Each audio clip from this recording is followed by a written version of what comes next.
Welcome to Ron's Amazing Stories, the podcast where every episode takes you on a journey through captivating tales, thrilling adventures, and unforgettable moments.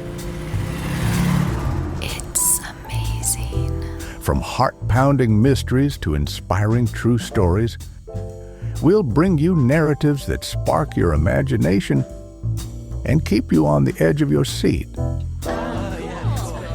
So sit back, relax, and get ready to explore the extraordinary. Because with Ron, every story is an amazing story. That's amazing.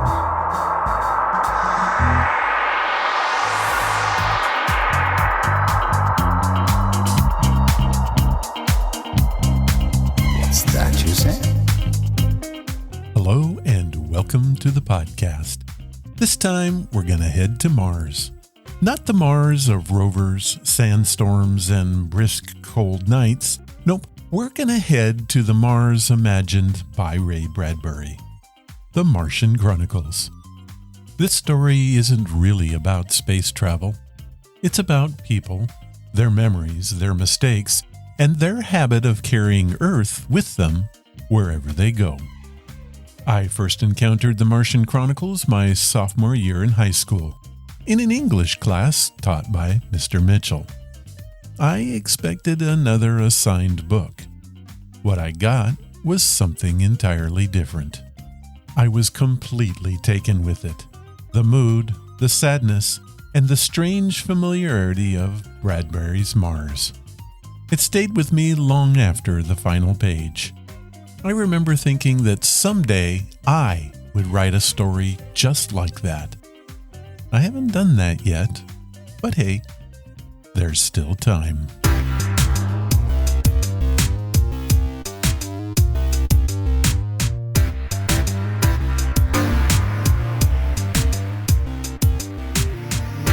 The Martian Chronicles was published in 1950, though it's really a collection of interconnected stories Bradbury wrote earlier.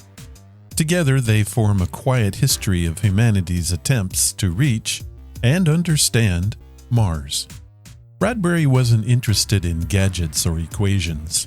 He cared about the consequences. What happens when people arrive someplace new and insist on making it familiar? Radio quickly discovered Bradbury's work, and one of the finest adaptations came from NBC's science fiction series, Dimension X. In 1950, the show brought several stories from the Martian Chronicles to life using nothing more than sound, some voice acting, and a lot of imagination. Our first story comes from early in the book's timeline. It follows a crew who have landed on Mars and find something impossible, a perfect reflection of home. It is titled Mars is Heaven and is comforting, familiar, and yet very wrong. It first aired on July 7th, 1950. Adventures in Time and Space, transcribed in future tense. Dimension X. On stage tonight, Dimension X.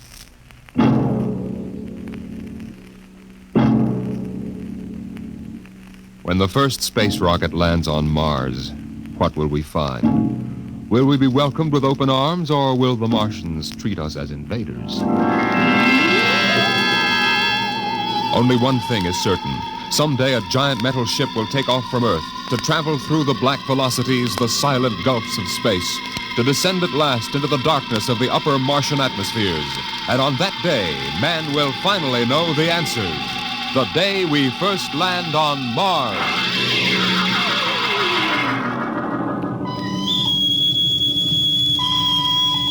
Now hear this. Now hear this. Approaching critical deceleration. Fasten gravity suits. Stand by to land. Mr. Lustig, what do you make of the terrain? There seems to be a heavy ground, Miss Captain. We won't be able to use our infrared lights. And we'll have to come in on radar. Wasn't that a little risky, sir, landing in the dark? I'd rather run the danger of a blind landing, Lieutenant, than come in without the cover of darkness. Remember, we don't know what kind of reception is waiting for us down there. Airspeed 500. Altitude now 4,000. Bridge to engine room. Stand by for deceleration. Engine room, aye. Fire forward tubes 1 and 3. Aye. Skids down. Skids, check. Altitude 500. 4. 350. 3. Up a point now. All right. Let's set her down. Look out!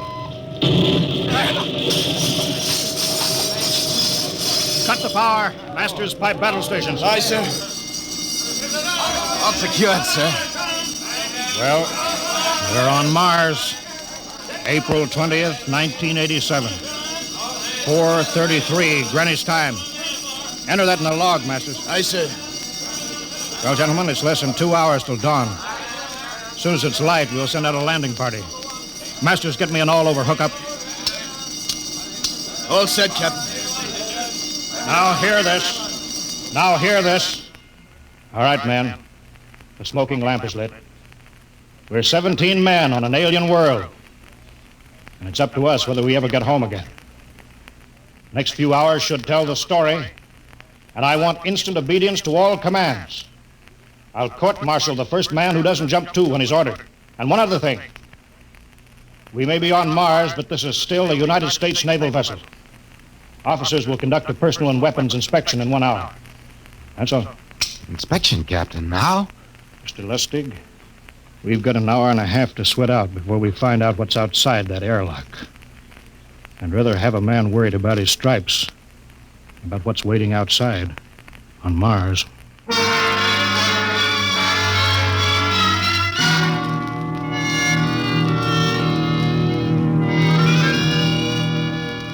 Now hear this. Landing party report to forward airlock. Captain Black, Lieutenant Hingston, Lieutenant Lustig, and Dr. Horst report immediately to forward airlock. It is now landing time -5. Sounds like they're paging us, Hingston. You ready, Dr. Horst? Yes. Ready as I will ever be. Oh, come on. Let's report to the airlock.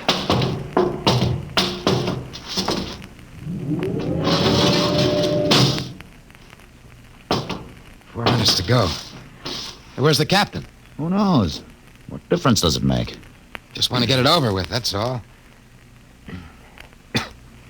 Has anybody got a cigarette? I think you're smoking too much, Lieutenant Lustig. Are you nervous? Lay off, will you, Horst? Wondering what's hidden outside underneath that ground mist? Very unusual planet, Mars. Why? It has an atmosphere. Wonderful thing, an atmosphere. Where you find one, you find life. You mean Martians? What do you think they'll look like? Who knows? Intelligent life can take many forms. You mean they may have green skins and eyes on stalks or something? The comic book conception is possible. Or they may have developed to a point that is far beyond us. Perhaps they have a science that can produce weapons far more dangerous than our atomic missiles. You think we may have to fight our way out? After all, we are invaders. Now hear this. Landing time -2. Landing All time right. -2. We heard this. I know what I'd like to find outside that airlock. Good old Illinois. You ever been there, Lustig? Only Chicago. Oh, you ought to see my hometown. Green lawns, big white houses. Sounds like my hometown. My grandmother used to have one of those iron deers on the lawn. Every Halloween, we'd paint it another color. One time, we painted it black and white like a Holstein cow.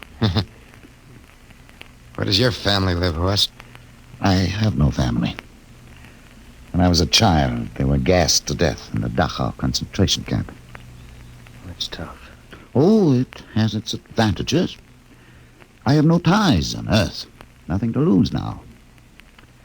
I imagine I'm the only one on board who is free to enjoy our present peculiar position. All right, Lustig. You can button it up now. Aye, sir. Now, gentlemen, in 1 minute, we'll be the first men to set foot on Mars. Quite an honor, eh? As long as the medals are not awarded posthumously. Still uneasy, Dr. Horst? Captain Black, I've been uneasy ever since I can remember. On Earth and on Mars. Yeah. 30 seconds. Give me the intercom phone, Lustig. Masters? Aye, sir. Battle stations to be manned till we return. If we're not back in 2 hours, I want no rescue party sent out. Blast off and save the ship, you understand? Aye, sir. All right, gentlemen. 5 seconds. 4, 3, 2, 1. Lustig, open the outer airlock.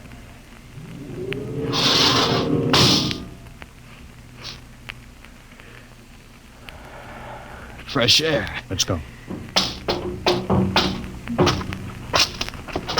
Hold it now. It's too dark to move fast. Quiet, isn't it? Not even a wind.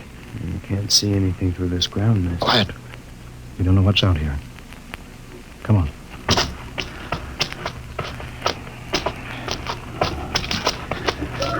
What the? Quiet, Captain. I could swear that sounded like a rooster. I don't hear it anymore. A very unlikely sound. A rooster crowing on Mars? Kingston. Aye, sir. Set that machine gun 25 yards to the flank. We'll stay here till the ground mist lifts. Aye, sir. What do you make of the ground, Horst? Grass. Plain grass. You could see some large foliage there where the mists thin down. What the heck is that? Kingston! Hold your fire, you fool! I hit it, Captain. What? Some kind of wild animal. I hit it. I could see the tracers, but it's still standing. Come on, Horst. Doctor, where are you? Up ahead. Admiring the wild animal. Careful, Horst. Wait for us. Don't worry, Captain. Huh. It's an iron deer. A lawn ornament. That's impossible. It's hollow. Interesting, isn't it? A whitewashed Victorian iron deer sitting on a lawn in the middle of Mars. I don't understand. Look around. The mist's lifting. Captain, look there. A house, a regular old-fashioned house. On Mars. Good Lord. I haven't seen carved scrolls and gingerbread like that in years. Look at that port swing. The geraniums. There. I told you it was a rooster, Captain. Give me the glasses, Lustig. I want to take a look through that front window. What? There's an upright piano. Some sheet music on it. Lustig, it's beautiful Ohio. Beautiful Ohio? That can't be. Look here, Horace, do you think that civilizations of two planets could be identical? I don't know. That specific variety of geraniums is only 50 years old on Earth. Is it logical they should develop in Mars?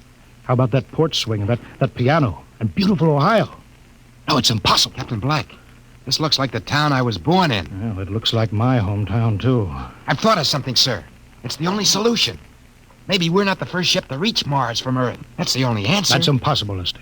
If there'd been space travel, it couldn't be secret. Do you have any idea what ships cost, what industrial power is needed? There's got to be some logical reason. Captain, I think perhaps we might find out. A light just went on in that house. Kingston, cover that door with the machine gun. Aye, aye, sir. Come on, Horst. You ring that doorbell. There's got to be a scientific answer to all this.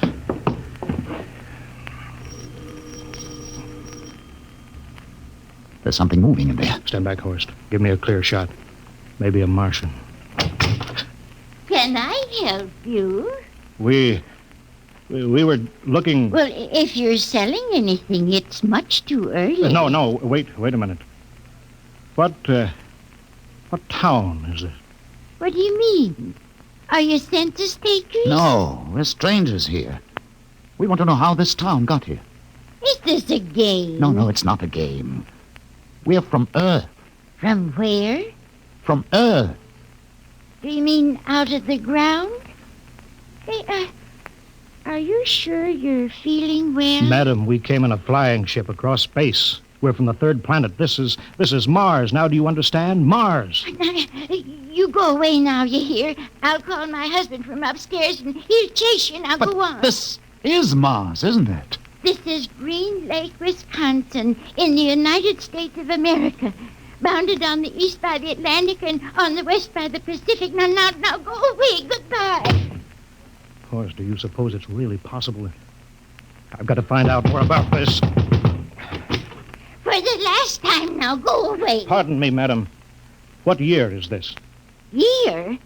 Well, 1928, of course. Oh, for goodness sake. You hear that, Horst? And we know it's 1987. And we know it's Mars. Is it possible that we got fouled up, made some tremendous blunder, and circled around and landed back on Earth? In 1928? Or maybe some switch in time or dimension. Could we have shifted somehow and gone backward in time? Horst, it won't hold water. It's not logical. We've checked every mile. We went past the moon and out into space. We're on Mars. Find out anything, Captain? No, we're going back to the ship till I figure out some logical explanation for all this. Lustig, out at point. Aye, sir. Hingston in the rear. Keep that gun at half load. Aye, sir. Horst, there's got to be some cold, logical solution. Captain. What? That house down the street. The white one with the green shutters. Lustig, what's the matter? I never thought. Thank God. Thank God. Lustig, come back here. He's running for the house. That crazy fool, after him quick. Lustig, stop! Come down off of that porch. Grandma! Grandpa! Lustig, what the devil do you think you're trying? Grandma and Grandpa, it is you. Lustig, what's going on here? Albert, why, it's been so many years. How you've grown, boy. Oh, it's so good to see you. Lieutenant Lustig. Oh, Captain. Grandma, I want you to meet my friend. This is Captain Black. Captain, I want you to meet my grandfolks. Howdy. Any friends of Albert's is friends of ours. How long you been here, Grandma? Oh, good many years. Ever since we died. Ever since you what? Oh, yes, sir. They've been dead 30 years. What? You mean to tell me that Mars is heaven? Oh, nonsense, no. All we know is here we're alive again. And who are we to question God's infinite ways? Lustig, we're going back to the ship. But, Captain, I want to talk to my Lieutenant grandfolks. Lustig, I don't like any part of this. You'll come back with us. I have to club you and carry you. Yeah, but, sir, That's they're enough. my... Heaven only knows what they've run up against back of the ship.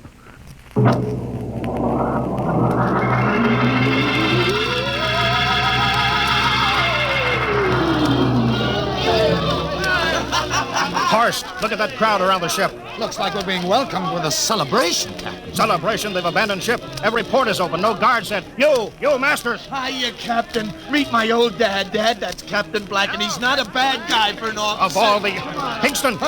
What, sir? Bring that man back. Use force if you have to. Excuse me, sir. There's my Uncle George. Hingston! I'll be right back, Captain. Uncle George! Uncle George! What the devil Don't is you going... understand, sir? They've all found friends and relatives. They're all here. He's right, Captain. I've counted. The whole crew's out on the crowd. But I gave orders. Definite orders. You don't understand, Captain. I understand mutiny. I don't care how many relatives show up. I'll have discipline on... Johnny! Johnny, you old son of a gun. Edward! It's you. It can't be. Of course it is. Johnny, you old son of a gun. Edward. Dr. Horst, this is my brother, Edward. How do you do? Hello. It's wonderful to see you, Edward. Look, I've got to get back to my ship. Hey, I almost forgot. Mom's waiting at home. Mom? And Dad, too. Mom, Dad are alive? Excuse me, Horst. Then you're real, Ed. Don't I feel real? How's that, huh? Ed. Hey, we've got lunch for you, Johnny. Mom's making corn fritters. Dr. Horst, haven't you found anybody? No, Captain. I have nobody. Then you come on home with me, right, Ed? Sure, you bet. Horst, you wouldn't believe it, but it's been 35 years since I had Mom's corn fritters. By George. 35 years.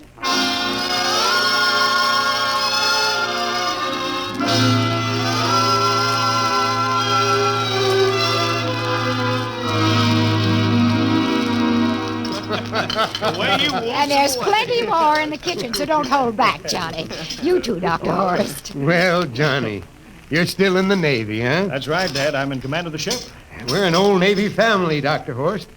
All three of our boys in the service. Ed was the best pilot in the Pacific. What didn't happen, Ed? Oh, what's the difference? I'm here now. Oh, you know, it's almost perfect. All we're missing is your brother Will. Then the whole family could be together. Well, it won't be long, Mom. Will's in charge of the XR-54. That's the next rocket coming out to Mars. Well, little Will. When does he leave, Johnny? Takeoff scheduled for September, but it depends on what we report. There's no question about that now, eh? Christmas together again. That'll be something, huh? Yes, sirree. Well, This calls for a celebration. How about a little of the old dandelion wine, Johnny? Now, Father, don't you go giving Johnny too much wine. Oh, he's a big boy now, Mother. Well, sir, isn't everything just fine? Just fine.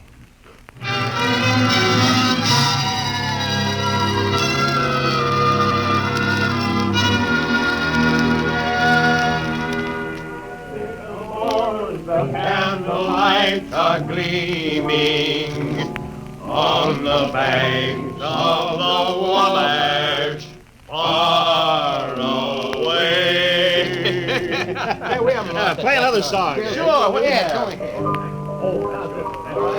Well, Dr. Horace, what do you think of my little family? Very nice. You know, I can't understand why you didn't find any folks here, Dr. Horace. It's just a shame. Everybody else is so happy.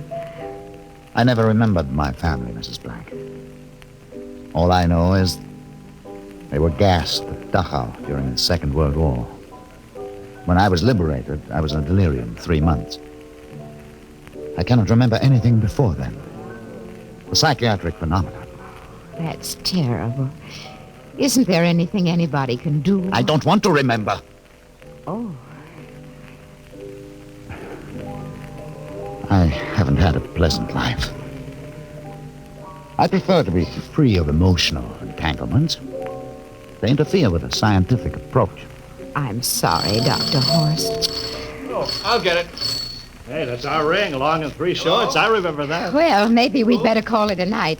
You must be getting tired, Johnny. I'd better be going back to the ship. Oh, nonsense. You stay the night. We insist. Oh, I just couldn't rest thinking of you all alone on that ship. Oh, I'll be all right. Well, good night. Oh, wait a minute, Dr. Horst. That phone message was for you. Me? Yeah, that's right. A message from Anna. Anna? I don't remember any Anna. She asked if you were better. Perhaps she's someone you knew at Dachau. Anna? She said she's coming over here first thing in the morning. So you'll have to stay over. Yes, well, that but... settles it then. You stay here, Horst. You can bunk with me in my old room. Oh, but Johnny, we thought you'd like to be with Edward. So you could talk the way you used to. Well, we can't put Dr. Horst on the daybed. I think we better share the room tonight. There'll be plenty of time for talking, Ed. I guess so. Well, I suppose I better drop back to the ship. You know, Ed, security check. Well, why do you have to do that here? Well, I don't know. There's no good reason, I guess. Well, suppose we skip it tonight. Oh, sure. Well, good night, everybody. Oh, it's good to have you home, Johnny. It's good to be home, Mom.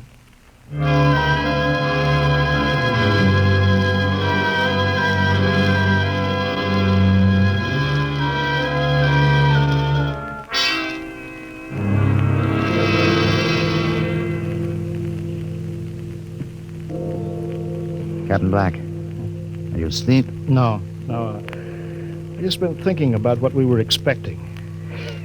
Green-skinned Martians with eyes on stalks. All the time there was only Mom and Dad and Edward waiting. It's funny what tricks your imagination can play on you. Yeah, I guess Mars is heaven, Horst. I've been thinking about Martians, too. Captain, just suppose there were Martians, and they saw us land. Suppose they thought of us as invaders. What would be the best weapon they could use against our atom bombs? I don't see what you're getting at. They would want to disarm us first, to wipe out all suspicion, to make us feel at home. But suppose this house isn't real. Suppose the people are just images, stolen from our own memories by Martians, created for us by telepathy, hypnotism. That's the craziest theory I ever heard. Maybe that's why there was no one for me. Because in all my life, there is no happy memory, no real loved person. How about that phone call from Anna? Yes, Anna. I didn't remember who she was, but I do now. I just remembered. When I was freed from Dachau, sick, delirious, I raved about a wonderful, kind nurse named Anna that took care of me. There you are. It's logical. She's coming to see you tomorrow. But there was no Anna. I'd been nursed by a man. What? Anna was only a dream. And there's only one way they could have learned about her. by reading my subconscious mind. But that's impossible, Horst. Why? The whole crew was thinking of home. Suppose the Martians read our minds. Yes, but if there are Martians... If there are, they have us separated. Each man in a different house. Sleeping. Trusting. No one at the guns. I left my pistol downstairs. Do you think there's something to this, Horst? It's a... Who would suspect his own mother? His grandparents? How easy. Just a knife in the heart of each sleeping man. That's impossible, Horst, but we've got to get back to the ship. Listen. The crickets have stopped. Come on. We don't know when they change back to. Whatever they really are. Where are you going, John? Ed, well, we wanted to drink of water. That's all, Ed. You're not thirsty, John. You don't want to drink. You don't want to drink. His face, it's changing! And his hands, he's a Martian! Run, Horst! Run! Get away, John. You can't get away. This way, Horst! Horst, where are you?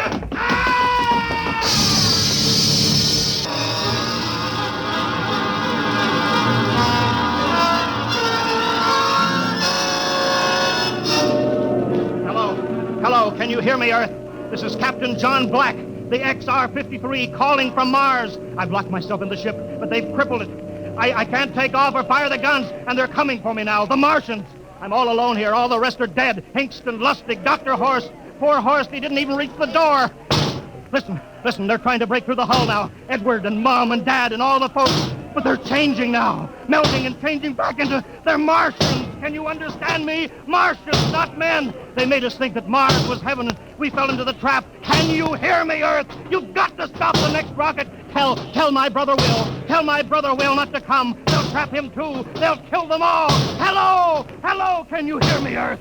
This is John Black on Mars. Hello, Earth.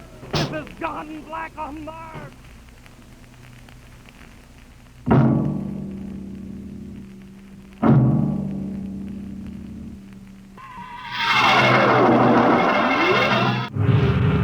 Dimension X.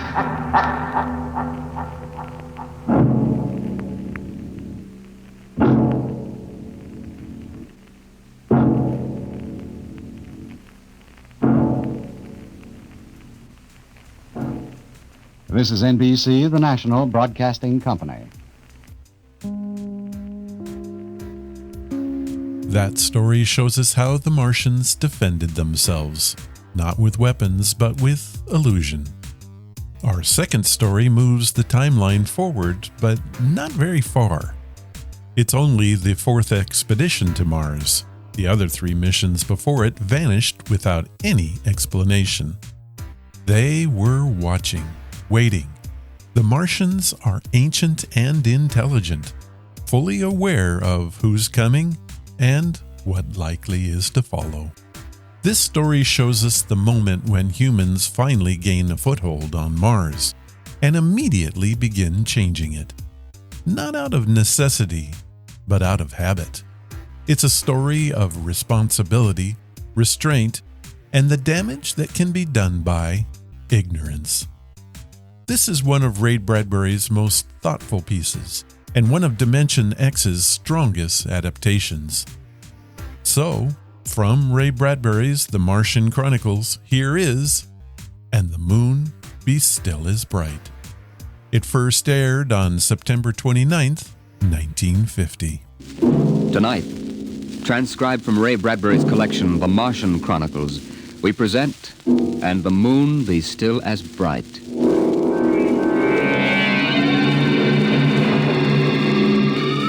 The first 3 expeditions to Mars left Earth in a mushroom of flame, arced through the atmosphere and finally dwindled to tiny specks in the big eye of Mount Palomar telescope, and then were lost to sight forever. The prearranged landing signals flashed back to Earth, and then the radios went dead. One after the other, ships had disappeared and were never heard from again. But still the rockets came, The fourth expedition emerged from the silent gulfs of space and angled down toward the floating red disk of Mars, down into an orbit, as the order came to land. Stand by for deceleration. Deceleration, aye, sir. Skids down. Skids down, sir. Engine room. Engine room, aye. Landing procedure. Fire 1, 3, and 5. Aye, sir.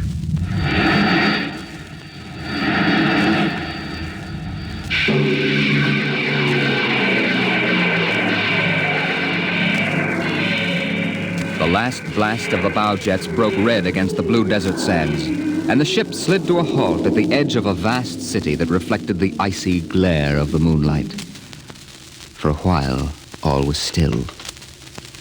All right, Parkhill. Open the airlock. Aye, sir.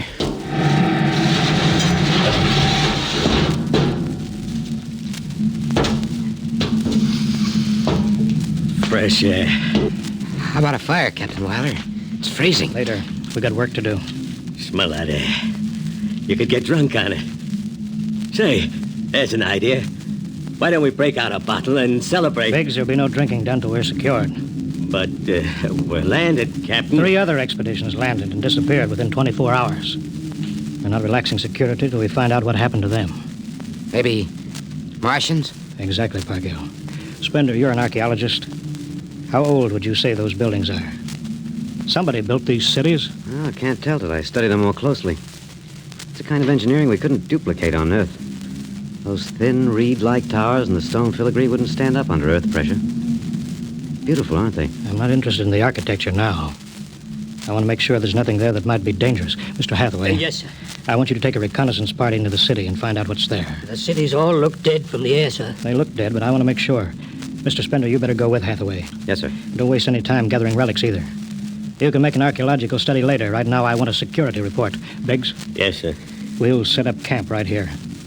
No man is to go more than 50 feet from the rocket. And there'll be no celebration till Hathaway and his party report back. No, sir. It's just that we've been cooped up in there. That's all, Biggs. We've landed safely. We're not safe yet. Not until we know what we're up against here. We'll maintain full security till Hathaway gets back.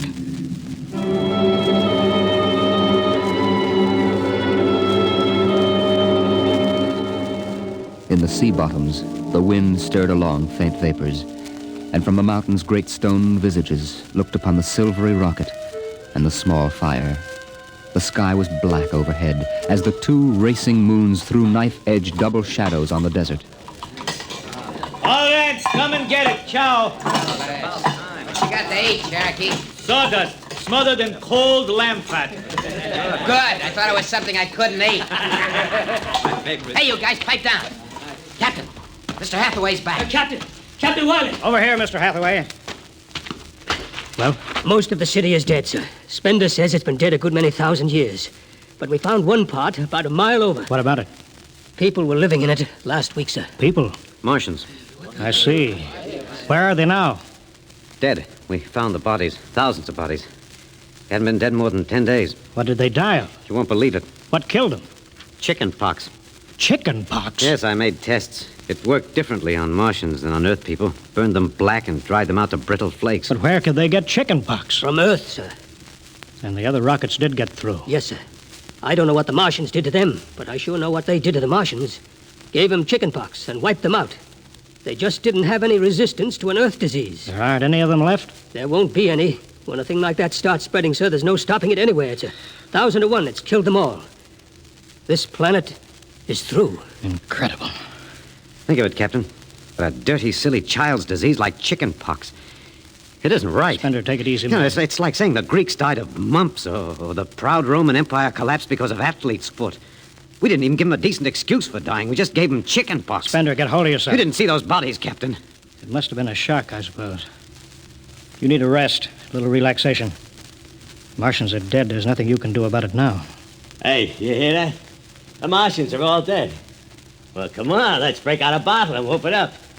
How about it, Captain? Well, all right, man. Oh, that's fine. Hathaway, see to the security guard. Yes, sir. Good Lord, do they have to do that now? It's been a tough trip. It's only natural they'd want to celebrate a little. Celebrate because the world died? Because a rotten little virus from Earth wiped out a whole civilization? Well, they're not thinking of Isn't that. there time later to throw old beer cans into the canals? A civilization died here. It's like butchering a pig in a churchyard. Spender, you think too much.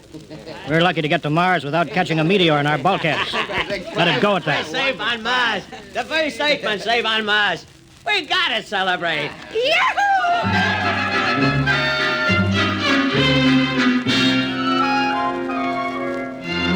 Many bottles were opened and drunk. The voices got louder. The earth laughs and shouts echoing across the empty Martian sands. There was that time in New York when I ran into that blonde. Boy, what a blonde. Listen, the first thing she said... Spender listened to the wind over his ears, cool and whispering. He felt the land getting cooler. The stars drew closer, very clear. The air smelled clean and new. He looked at the cool ice of the white Martian buildings over there on the empty sea lands. What a woman. Hey, what do we do with these empty bottles? Save them. There's a 2-cent deposit. Throw them away. Hey, wait. How about that building? Do the one for $1, I can heave one right through that window. You're right. Here goes. Bullseye! I owe him $1. Double or nothing on the next shot? Put that bottle down, Figs. Who's that? Mr. Spender? Stop smashing those windows.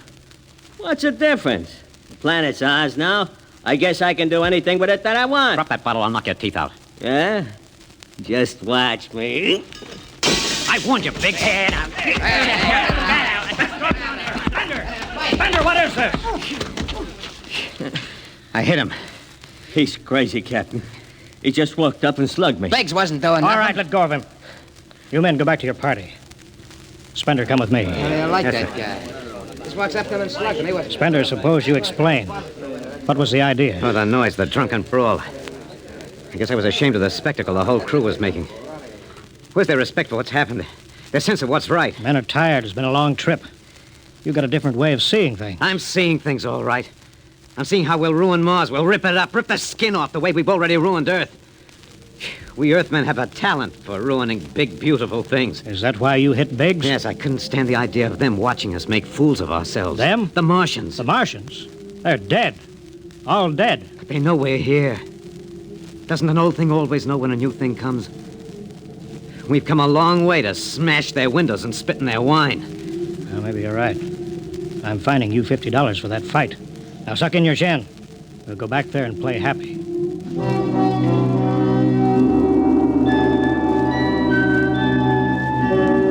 Now the whole party moved out into the moonlight across the desert. They made their way into the dreaming dead city. The light of the racing twin moons glinted on the barrel of a pistol, the long blade of a machete, the round, gurgling shape of a raised bottle.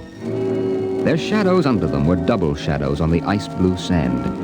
They were waiting for something to stir in the dead city, something to rise, some ancient ancestral shape to come galloping across the vacant sea bottom on an ancient armored steed of impossible lineage, of unbelievable derivation. Look at it, Captain. Down those avenues in the mist. You can almost see them. The mind's eye populated the dead city. Each window was given a person who leaned from it and waved slowly, as if under some timeless water, at some moving form in the fathoms of space below the moon-silvered towers. There were faint murmurs of sound, and odd animals scurrying across the gray-red sands. The wind blew in from the dead sea bottom and brushed through the silvery wire filigree of the towers. A strange music drifted down to the double-shadowed streets, a thin, haunted music that played as it had played through the uncounted years of time. Nobody moved. The moons held and froze them. The wind beat slowly around them. Hey, out there. You people in the city. Biggs. Why, I just wanted to make a little noise. Come on. They built this city thousands of years ago. And now where are they? How did they die? Who cares? They're dead. It's good enough for me. Lord Byron. What? Lord Byron, an old 19th century poet. He wrote a poem that fits this city. Might have been written by the last Martian. So we'll go no more a-roving so late into the night, Though the heart be still as loving, and the moon be still as bright. For the sword outwears the sheath, and the soul outwears its breast, and the heart must pause to breathe, and love itself must rest. Though the night was made for loving, and the day returns too soon, yet we'll go no more a-roving by the light of the moon.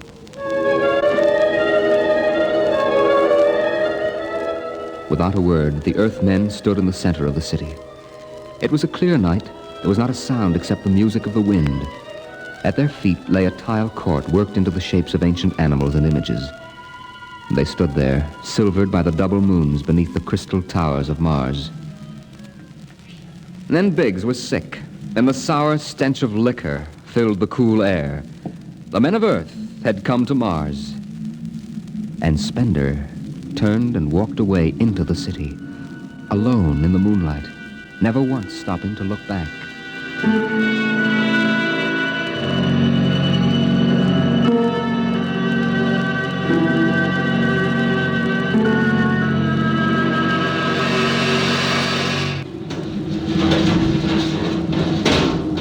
That you, Hathaway? Yes, sir. My trick on Bridge watch, sir. What time is it? 0400. Any orders, sir? No, I'll stay on watch. You turn in. Aren't you sleeping, sir? I'll wait for Spender. He didn't come in? No. He's crazy. Walking away into the shadows, he didn't even look back. Spender's a strange man. He's crazy, sir. How's the rest of the crew? Sleeping it off. Biggs had DTs, but he's calmed down now. You can go back below, Hathaway. I'll take your watch. Captain Wilder, do you think Spender'll be coming in before morning? I don't know. You know, sir, I don't think he's ever coming back. That's the way I feel about him, sir. He'll never come back.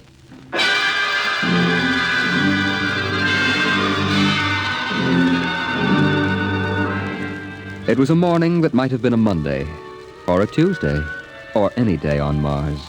Biggs was on the canal rim, his feet hung down in the cool water, soaking, while he took the sun in his face. What are you doing back here, Biggs? Didn't you go out with the search party? Yeah, I come back. I got a blister. Sure. What do you mean?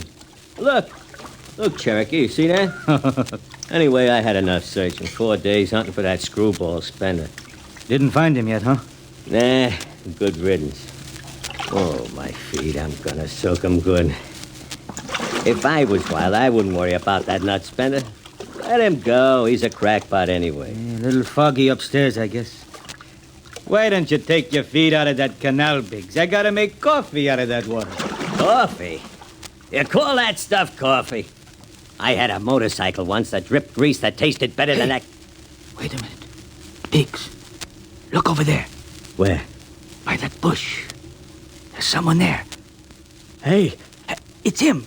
Hey, Spender! Spender? Hey, he's coming over. Why didn't he stay lost, the crazy jerk? Hi, Spender. Long time no see. Hello, Cherokee. I've been exploring some ruins. You and them ruins. You're like a dog in a boneyard. What's the matter? Where you been? Up in the hills. What would you say if I told you I found a Martian? Where? Never mind.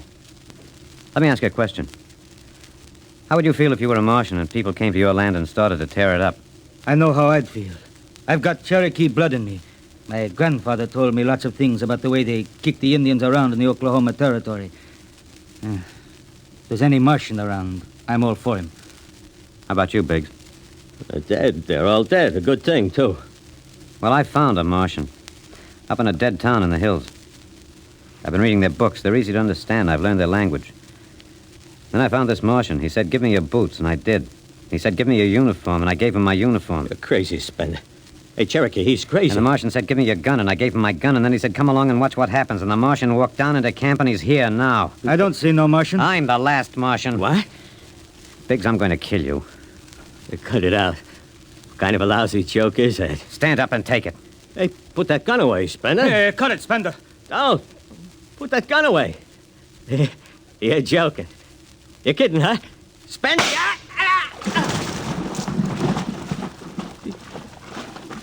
He's dead. You killed him. You can come with me, Cherokee. You know how the Martians would feel. You can be in this with me. You killed him. You just killed him. He deserved it. You're crazy. Well, maybe I am. But you can come with me. Come with you? For what? Go on. Get out of here, you crazy murderer. All of them. I thought you'd understand. I thought you'd remember what happened to your own people. You get out of here, you crazy Don't murderer. reach for that gun.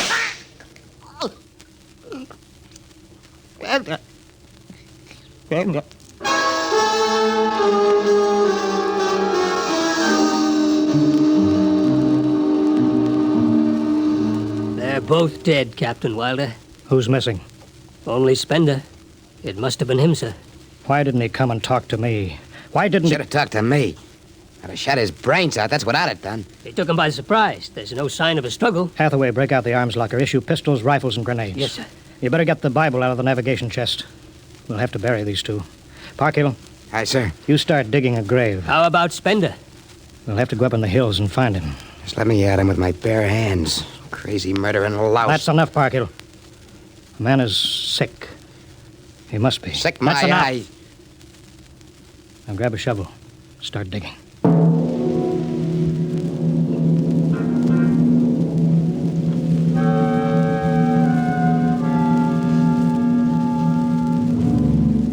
Spender saw the thin dust rising in the valley, and he knew the pursuit was beginning. The sun burned farther up the sky, and the blue sand drifted lazily across the sea bottom below. He sat beside a quiet pool 10,000 years old and held a silver book. Through the house played the strange wind music of ancient Mars, and he heard voices whisper in his mind. I hear you. I've always heard you, even down there on Earth. Run, I won't run. What's the use? Run, Live, what for? To see them tear down your temples and put up hot dog stands? Run. They've seen me. They know I'm up here. There's Wilder now. Got him right in my sights. Funny he hasn't ordered him to use grenades. He could lob one right up here and blow me to bits. Yeah, maybe the captain thinks I'm too nice to be blown to bits. He wants my death to be clean. Yeah, just one bullet hole in me, nothing messy. And why? Because he understands me. He's the only one in the crew who ever did. Well, at least I can do the same for him. Just one bullet in his heart, a nice clean death. All I have to do is pull the trigger and then...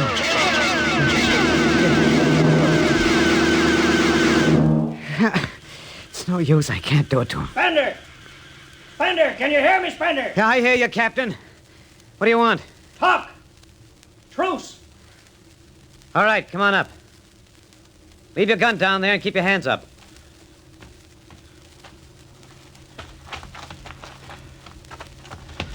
Spender, are you there? Over here. It's quite a climb. Mind if I sit down? Cigarette? Thanks. Light? Yeah, got my own. It's warm. Yeah, it is. You comfortable up here in the hills? Quite. How long do you think you can hold out? About 12 men's worth. Why didn't you kill all of us this morning when you had the chance? You could have. I know. I got sick. After I started killing people, I realized they were just fools and I shouldn't be killing them. But it was too late, so I came up here where I could get angry again. Why did you do it? Because I've seen that what these Martians had was just as good as anything we'll ever hope to have. They stopped where we should have stopped 100 years ago. They knew how to combine science and art and religion. They knew how to live with dignity and peace. And for that reason, you started shooting people? When I was a kid, my folks took me to visit Mexico City. I'll always remember the way my father acted, loud and big. My mother didn't like the people because they were dark and didn't wash enough. I didn't see my mother and my father coming to Mars and acting the same way. Anything that's strange is no good to us. We aren't fit to take over this planet. But kill 2 men. What could I do? It's me against the whole Earth. Isn't it enough they've ruined one planet? Now they want to ruin this one. I'll kill you all off, Wilder. That'll delay the next rocket 5 years. And I'll kill them, too. If I'm lucky, I'll live to be 60. And I'll meet every expedition that lands on Mars. I'll be very friendly. I'll explain that our rocket blew up one day. And I'll kill them off. I'll save Mars for half a century. And by then, maybe the Earth people will give up. You got it all planned. Yes. Yet you're outnumbered. We already have you surrounded. In an hour, you'll be dead. I found an underground passage that'll take me back into the hills, Wilder. I'll go back there, and then I'll pick you off one by one. We'll see. It's a nice town you got here, Spender. Beautiful. I'd like to live here. You can. But join me. You're not like them. I'll show you what a good life these people had. I'll play you an old reel of Martian music that must be at least 50,000 years old, a kind of music you've never heard in your life. That sounds wonderful. But I can't stay with you. Sorry, Spender. I'm sorry this is happening. Guess you'd better go back now so you can start your attack. I guess so. But, Captain, I won't kill you. When it's all over, you'll still be alive. Then maybe you'll change your mind. No. There's too much Earth blood in me. I may even agree with you about all this. But that doesn't change what I've got to do. You won't stay? No. This is your last chance, Spender. You're sick. Come along with me quietly. No. Look, one last thing. If you win, do me a favor. Try to see that they don't tear this planet apart. Right. If it helps, just think of me as a very crazy fellow who went berserk one summer day. It'll be easier on you that way. I'll think it over. So long, Spender. Bye, Captain. Good luck.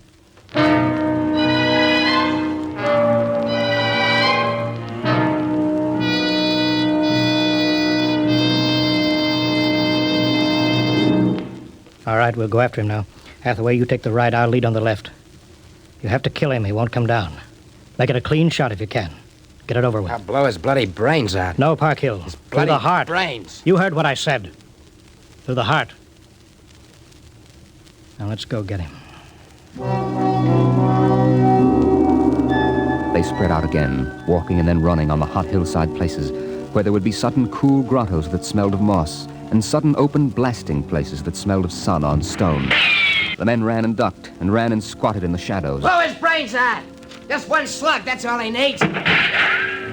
Captain Wilder hugged the rock warmed by the sun. He gasped, for the air was thin and not meant for running. Spender lay at the top of the hill, and a gap in the rocks showed the white of his shirt against the shadows.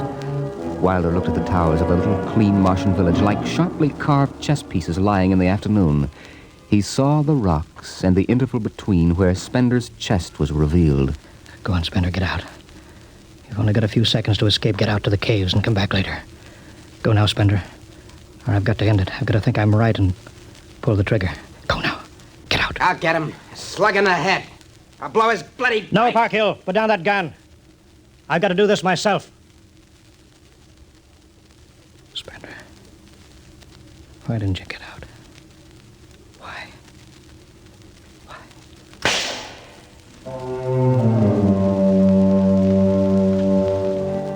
They buried him in that ancient valley town, where the music of the wind played on through the days and the nights. They laid him in an ancient silver sarcophagus with waxes and wines which were 10,000 years old, his hands folded on his chest. The last they saw of him was his peaceful face in the cold silver light of the racing twin moons.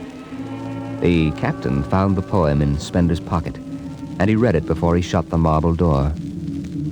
So we'll go no more a-roving so late into the night, though the heart be still as loving and the moon be still as bright, though the night was made for loving and the day returns too soon, yet we'll go no more a-roving by the light of the moon.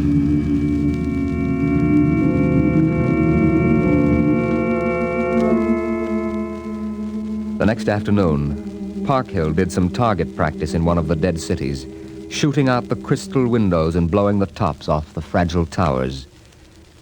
Captain Wilder caught Parkhill and nearly knocked his teeth out.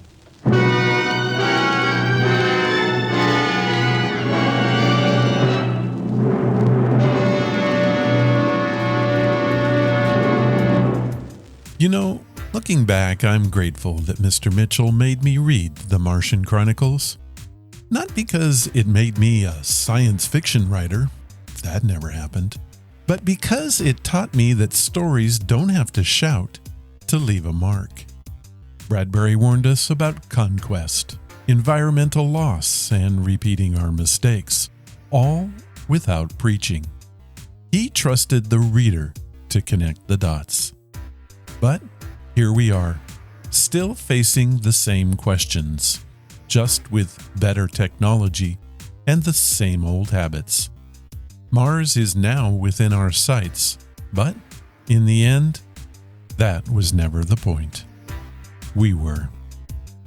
Until next time, I'm Ron, and this has been Ron's Amazing Stories. Stay amazing. A last thought for today. One of the things that Ray Bradbury understood, perhaps better than most writers of the 20th century, was that the future doesn't arrive all at once. It comes quietly. Bradbury wrote the Martian Chronicles at a time when rockets were new, science fiction was still finding its voice, and the idea of reaching another planet felt both thrilling and inevitable. Yet, even then, he wasn't especially interested in the machinery of space travel. He cared about consequences. Bradbury often said that he wasn't predicting the future. He was trying to prevent it. And nowhere is that clearer than in these Martian stories.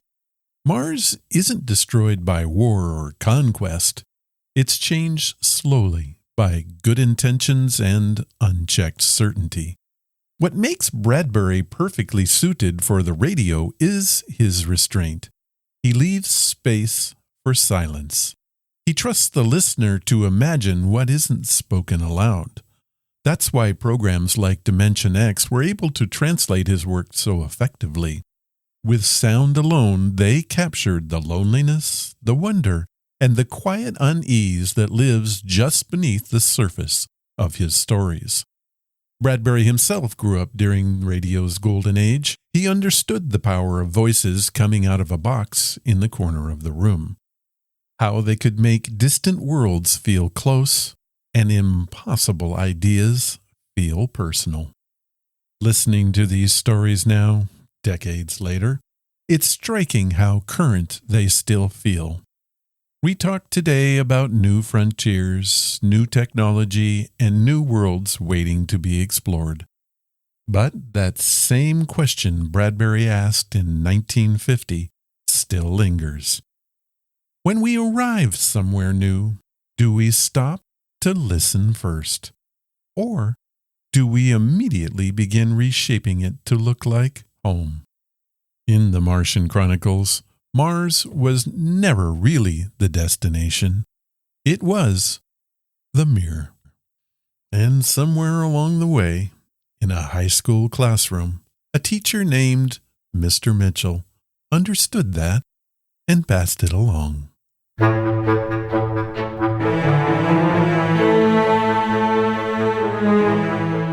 That was episode number 720, and it was brought to you by Audible. Head to audibletrial.com/Ron's Amazing Stories and get yourself a free audiobook today.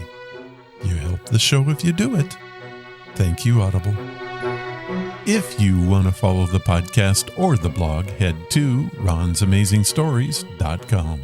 There you will find any of the links that I mentioned and how to contact us. Do you want to help the show? The best thing you can do is to tell your friends all about us and leave reviews and comments wherever you listen. Clicking that follow or like button helps us grow. Thank you for listening, and I hope you come again to find out what are Ron's Amazing Stories.